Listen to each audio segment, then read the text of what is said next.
Tribunal de Justiça de Minas Gerais suspendeu ontem à noite a greve dos servidores da Rede Municipal de Ensino de Uberlândia. A decisão liminar foi pedida pelo município, né? E nós estamos aguardando o contato com o jornalista Danilo Caixeta, que vai trazer para a gente uma análise e todas as informações a respeito dessa decisão que impacta diretamente a vida de milhares de famílias, né? Afinal de contas, crianças estão fora da escola, muitas mães não estão conseguindo trabalhar. Se o Danilo já estiver disponível, a gente fala com ele neste momento. Daqui a pouquinho, então, a gente volta a falar sobre esse assunto. Vamos ouvir o Danilo, sem sombra de dúvidas, porque, gente, imagine quantas e quantas crianças, né, estão sendo impactadas com esta greve. É claro que a greve é totalmente legítima, né? Totalmente legítima, porém, existe aí um prejuízo muito grande para as crianças também. Vamos ouvir, gente, o que disse o Odelmo Leão, prefeito de Uberlândia, logo após a decisão da Justiça ter sido divulgada. O Odelmo participava de um evento político aqui na cidade e soube da decisão através do nosso repórter João Ricardo Camilo. O prefeito espera agora que a rotina das famílias seja normalizada e explicou que, no momento, não tem como atender o pedido de aumento salarial dos professores. Acompanhe. A Justiça divulgou agora, no final da noite, a decisão em suspender a greve dos servidores da educação. O senhor já está sabendo dessa decisão? Não chegou até a mim ainda não. Mas a decisão da Justiça é da Justiça, eu não discuto com a Justiça. O que ela decidir, está decidido. Ela acabou decidindo a favor do pedido da Prefeitura. Qual que é a avaliação que o senhor faz agora para o próximo passo disso? Eu espero que haja logo um entendimento, que as crianças voltem à sala de aula, as mães voltem ao seu trabalho e a vida continue na normalidade da cidade de Uberlândia. Eu disse desde o começo, o orçamento para esse ano não está um bom orçamento. Eu estou examinando, conforme eu disse àqueles que foram lá, o possível de dar, por exemplo, a inflação. Ou se eu posso dar mais aquém da inflação alguma coisa. É o limite que eu posso chegar. Portanto, foi o compromisso que eu fiz, é esse compromisso que eu vou cumprir. E Odelmo também deixou claro que nunca faltou diálogo com os servidores. Acompanhe. Apesar dessa decisão da Justiça, o diálogo continua com esses servidores? Sempre houve. Mas tem pessoas que não fazem o diálogo, conversam o diálogo, mas às vezes não conversam a coisa correta. É isso, 6h51, agora sim a gente conversa ao vivo com o jornalista Danilo Caixeta a respeito da decisão da Justiça que determina, né, a volta imediata dos servidores municipais. Danilo, muito bom dia para você. Gostaria que você explicasse para a gente no que se baseia essa decisão. Inclusive tem uma multa altíssima, né, caso os servidores não retornem. Multa diária, né, Danilo? Bom dia para você, boa sexta. Oi, Meire, muito bom dia para você, bom dia a todos. Pois é, essa decisão saiu ontem, já no início da noite. É uma decisão liminar assinada por uma desembargadora do Tribunal de Justiça de Minas Gerais. Determina o retorno imediato dos trabalhadores da Rede Municipal de Educação. É bom que se diga isso, viu, Meire?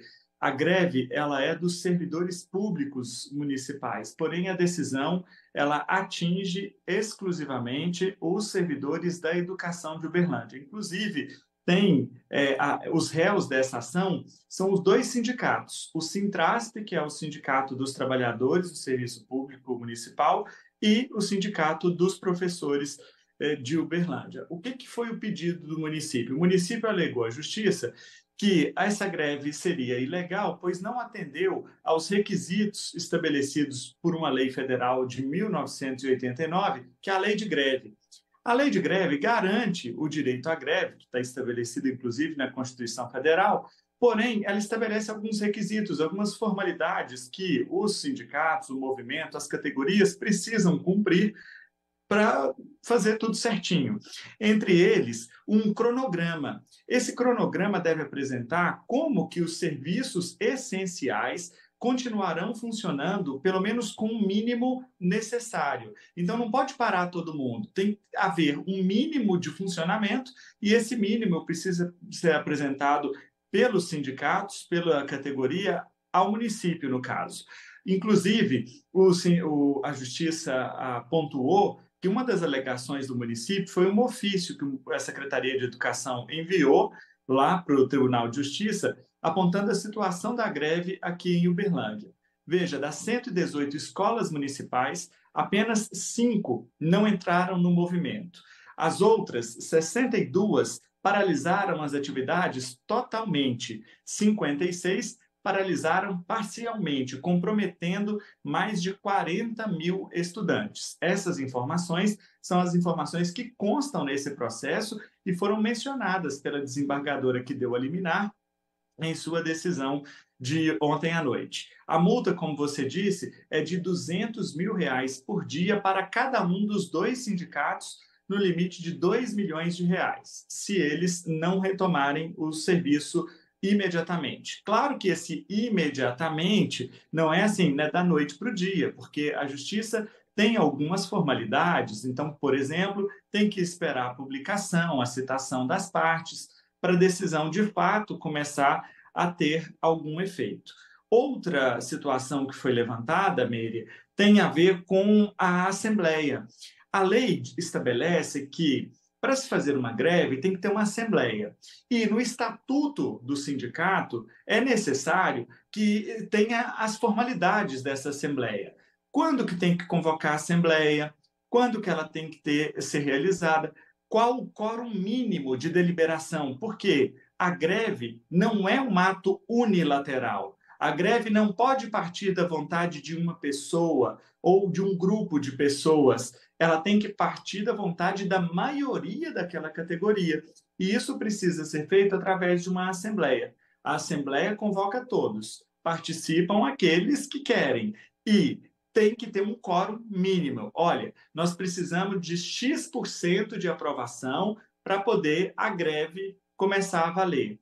Então, isso, segundo o que o município apontou para a Justiça e a Justiça considerou verdadeiro, não ocorreu. Não ocorreu esse prazo, não ocorreu essa assembleia, não há uma indicação de qual o quórum mínimo que foi atendido. Então, por todas essas razões, a Justiça considerou a greve ilegal e determinou o retorno imediato das atividades dos servidores da educação. Meire. Danilo, o prefeito disse que nunca faltou diálogo, né? Mas que no momento não é possível ali atender o pedido dos professores, até por uma questão orçamentária. Os gastos e os ganhos não estão fechando, de acordo com o prefeito Adelmo Leão. Você acredita que isso muito em breve possa ser solucionado, esse pedido possa ser atendido, Danilo?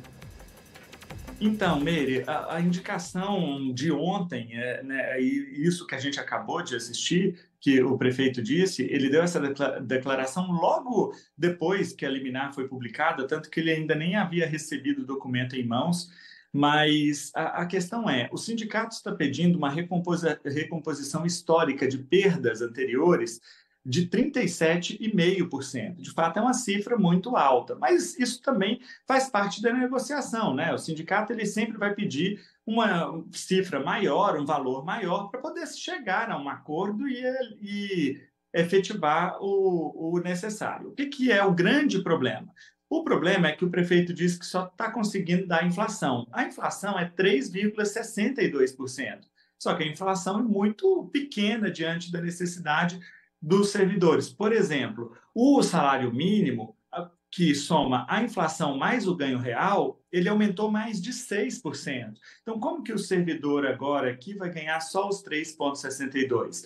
O município diz que está estudando uma possibilidade de fazer, sem que comprometa as finanças públicas, de dar mais do que a inflação. Só que tem um problema ocorrendo aí, porque estamos num ano eleitoral. E a legislação eleitoral impede que benefícios, reajustes salariais sejam concedidos aos funcionários públicos após, neste caso deste ano, após o dia 5 de abril, porque fica muito próximo das eleições. Então, esse reajuste acima da inflação, ele precisa ser ao menos decidido antes do dia 5 de abril. Essa que é a questão toda. E o prefeito diz que, neste momento, só tem condição de dar a inflação. Bom, fato é que, na última conversa que ele teve com o sindicato, ficou combinado de mandar para a Câmara um projeto de lei com o que a Prefeitura consegue pagar, até o dia 27 de março. Vamos ver se de fato isso vai ocorrer. Esse projeto de lei vai chegar na Câmara e com um percentual que vai atender as expectativas dos servidores. Muito obrigada, viu, Danilo, pelos esclarecimentos, pelas informações. A gente sabe o quanto essas decisões afetam, né, diretamente inúmeras famílias. E agora a gente espera, né, que... Obrigada pelas informações. A gente espera agora que essas crianças retornem o mais rápido possível.